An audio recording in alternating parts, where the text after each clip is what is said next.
get you some. Oh, yeah. Mate, it's lucky she can cook. Wow! G'day lovelies, welcome back. Alrighty, today the good old big pretzel. Really excited about doing this one. The first time I made this recipe was 33 years ago for my first ever dinner party. So the original recipe came out of my very first cookbook I ever bought, which was an Australian Women's Weekly cookbook. And I'm pretty sure over the years I've probably changed it a little bit. So the first thing we're going to need is 160 grams of sweet potato, which looks like this much. Okay, we need to peel it and grate it. I'll write the recipe below as always. Next thing we want to do is get out a large bowl with a sifter, 2 cups of plain flour. Now we need 1 1/3 cups of wholemeal plain flour. Okay, sift that through.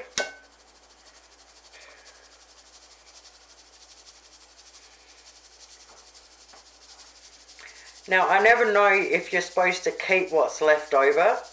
I don't. I'll shake as much of it as I can into it, and the rest of it goes straight in the bin. Okay, we just mix them through. Now we add our grated sweet potato. Mix that through. Now we add 2 teaspoons of instant dried yeast. You'll find that where your flour is. 1 teaspoon of plain white sugar. 1 teaspoon of salt. 2 teaspoons of dry chives. 1 teaspoon of dried oregano. Mix them through. Okay, make a hole in the middle. 1 heaped teaspoon of jar garlic or 1 clove of crushed garlic. Now we need 2/3 of a cup of milk. I'm using the UHT milk because I've got hardly any good milk left, and those UHT milks are perfect for cooking. 2 teaspoons of oil. I'm using olive oil, but you can also use vegetable oil. And half a cup of, or just over half a cup of warm water. Alright, mix it into a lump. Okay, so now we want to get a little bit of plain flour and just put a little bit around the edges and over it. We want to coat our hands. Alright, and we just want to get it into a ball.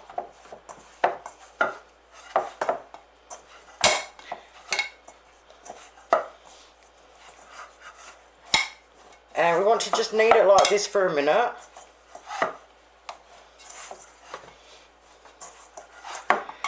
Okay, so that's perfect and it's not sticking to our hands. If it starts sticking to your hands, the tiniest bit more flour. Alright, a little bit of flour on our surface.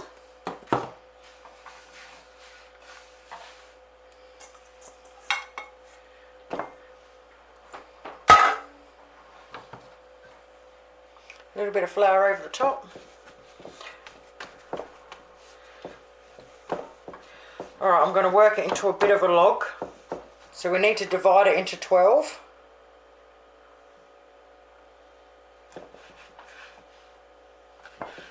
Get our first piece. I'll get a smaller one first because of course I never can do anything even. So we want to roll it into a sausage. We don't want hardly any flour for this part. Just a little bit for our fingertips if we need it, alright? So I've probably put too much flour in this one already. So only the flour if it starts sticking.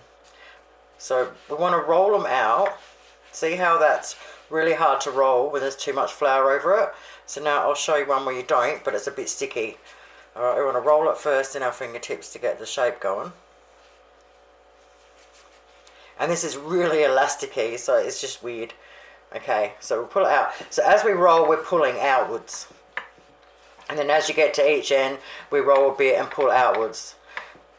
If it starts to get too sticky, just that tiniest bit on our fingers, and away we go.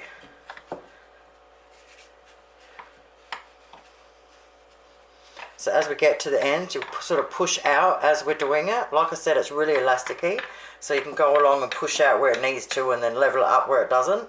You're supposed to have it 60 centimetres long roughly, but I'll probably only get mine to about 40, maybe 50.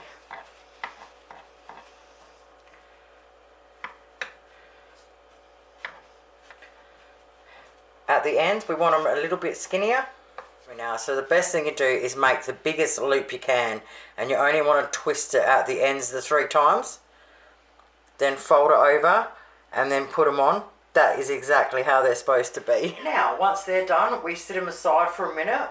We want to preheat our ovens at 220 degrees Celsius. We want to get out a big pot of water and put it on to boil. Okay, so this is how I prepare this. I've got a big pot of water on there ready to go. And then right here on the bench, I've got my first tray ready to go. I get a clean tea towel, not a fluffy one of the flat sort of tea towels. Get that ready to go, and we want an egg flip, preferably one with the holes in it. Alrighty, our water is starting to boil. Now, I like to do these 2 at a time, but you can do them however you want. So we pick our first one up off of the tray, which you've got right here next to us, and we drop it in. And I'll pick the second one up and drop it in. Ow. Sorry, it's because I've got the camera right in front of me, I can't even see. Okay, so we want to leave them in there until they float. As soon as they start to float, I want to pick it up and put it straight on the tea towel.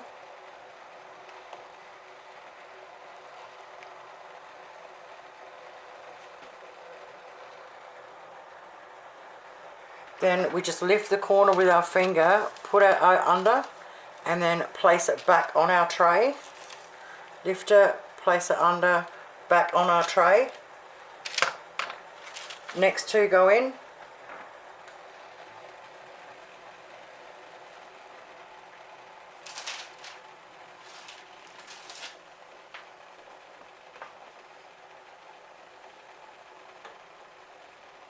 I just want to show you properly without cutting it. Okay, as soon as it's floating upright, straight onto the tea towel.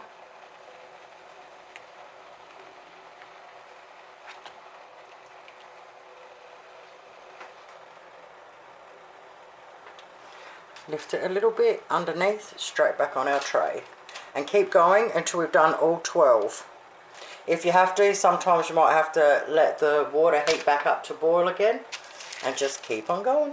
Now, the reason for doing this, I have no idea, but I never argue with a good recipe. I always do exactly what they say, because clearly there's a reason for it.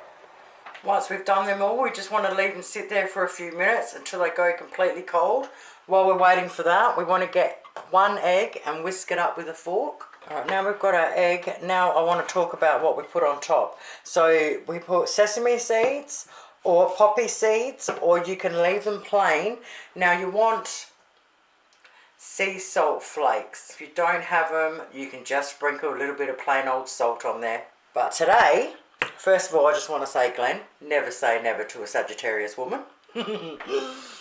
Glenn was kind enough to send me this when I had a post box at Murray Bridge. He sent me a whole box of goodies, and this was in it's Murray River Salt, naturally pink salt flakes, and I'm absolutely rapt about using them. But I've kept it because I wanted to actually do something while we're camping with it, because that's pretty fitting on the river. But these are perfect for it, so I'm going to use that for these. So Glenn, I want to say thank you very much. And if you could write in the comments below where people can get this from, I would really appreciate that, because I've already given it a crack and it is bloody beautiful. I mean, look at this. Okay, so sea salt, Murray River salt, normal salt, whatever salt you got. Okay, so the first lot have cooled down completely, so we'll start there. Alright, best to use your fingers for this because you've got to get in all the little bits and pieces. We want to rub our egg all over the surface. Okay, once we've done that, I am going to do 2 with poppy seeds. So when we put the seeds on, we don't want to like fully cover them. We only want to do a little bit because we need room for the salt as well. And I'm going to do sesame seeds on a couple, and I'm going to leave a couple plain. Then I'm going to get this luscious Murray River salt. And I'm going to sprinkle just a little bit over them, because you don't want too much. But you definitely want a little bit of salt on them. Alright, and then do your second tray.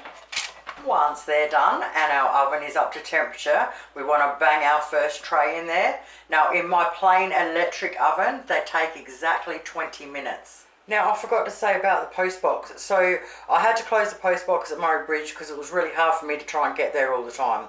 So I've gone to open one up closer, and little country towns run out of post boxes. Who knew? So I'm on the waiting list. So the first of every month I'll find out when I can finally get one. As soon as I can get one, I will let you know straight away, because I know there's a handful of you that really want me to hurry up, and I am trying, I promise. Oh, exactly 20 minutes later, I cannot stress how amazing these smell.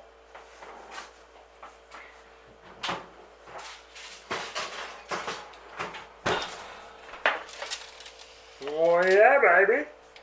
So you need to let them cool down on the tray. Now if you've got to use your tray for the second lot, remember what I said, you can slide the paper on for the second lot. Just slide them off onto a table or a bench somewhere and just leave them there. Now they are beautiful to serve warm, and they are beautiful to serve cold. They're completely different either way. Serving them fresh and warm, they're sort of crunchy on the outside and soft and amazing on the inside. And then if you eat them when they're cold, you know the old oven bread, where after a day the crust would go really chewy? That's what these are like when you eat them cold. They're just friggin' amazing. Well, there you have it, lovelies. Big, beautiful pretzels. Give them a crack. Your family's going to love them. They're just brilliant for everything. So these are great to make the day before as well, and stick them in an airtight container. Serve them cold or heat them up. Perfect for the freezer. They freeze really well, except if you freeze them, when you thaw them out, I would definitely heat them up just for a little bit in the oven, just to get them crunchy and soft all over again. Thank you guys so much for watching. I'll see you soon.